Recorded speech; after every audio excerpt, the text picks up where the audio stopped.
ખેડૂત મિત્રો, અત્યારે કપાસના વાવેતરમાં એક વરસાદ થઈ ગયો પછી ઘણા બધી જગ્યાએ થોડી નુકસાનીઓ પણ થઈ છે. પહેલાં ફાલ ખરી ગયા હતા, પછી ખેડૂતોએ થોડું ખાતર આપ્યું, પાલર પાણી કાઢ્યું, પછી થોડી ટ્રીટમેન્ટ કરી, પછી આજે આ તમે ફિલ્ડ જુઓ છો, રિકવરીઓ તમને કપાસમાં સારી એવી દેખાય છે. હવે જે આપણે છે સમય કે ભાઈ હવે જે આપણી પાસે જે ફ્લાવરિંગ આવ્યું છે, જે ઝીંડવાઓ બચી ગયા છે અને જે કપાસનો આપણી પાસે પ્લોટ છે એને સાચવવો છે, તો કઈ રીતે એમાં આગળ વધી શકીએ એના માટે આપણે એક અહીંયા અરણી ટીંબા ગામમાં એક ટ્રાયલ કરેલો છે.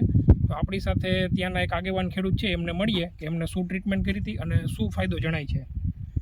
તમારું નામ અને તમારું ગામ ને મોબાઈલ નંબર જણાવી દો. ગામ અરણી ટીંબા, નામ દેકાવાડી રજાક ફતેહ.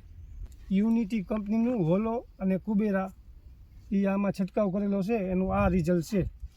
એક પ્લાન્ટ લઈ લો, આપણે જ્યાં છાંટ્યું હતું એમાંથી ગમે એક છોડ બતાવો અને બાજુમાં જ્યાં નથી છાંટ્યું એમાંથી એક છોડ બતાવો, તમારી રીતે યોગ્ય લાગતું એવું. આ રીતની ફાલની ઓકે, જે નથી છાંટ્યું એ બાજુ લઈ જાઓ, એક વખત આ બાજુ આવી જાઓ કે જે ભાગમાં આપણે 5 લાઈન છોડી અને જે ભાગમાં નથી છાંટ્યું એવો એક કોઈ બી પ્લાન્ટ તમારી રીતે બતાવો કે ભાઈ જ્યાં ચાપવા કેવા છે, એમાં શું ફરક લાગ્યો. અહીંયા નથી છાંટેલું આપણે, તો કોઈ બી એક સારો છોડ જોઈ લો અને બતાવો ખેડૂતોને. આમાં બીજી દવા છાંટેલી હતી, એમાં છાપવા થોડાક પાખા આવેલા છે અને એમાં થોડાક ઘાટા મારેલા છે. ઓકે, ચૂસિયા જીવાતમાં રિઝલ્ટ કેવું લાગ્યું? સારું રિઝલ્ટ ઓમાં આવ્યું હતું, આમાં થોડુંક રિઝલ્ટ ઓછું છે. ઓકે, તો શું કહેશો ખેડૂત મિત્રોને, આપણે કેવું લાગ્યું રિઝલ્ટ તમને બે પ્રોડક્ટ? આ બે પ્રોડક્ટનું રિઝલ્ટ આપણને સારું દેખાડું છે. કઈ બે પ્રોડક્ટ?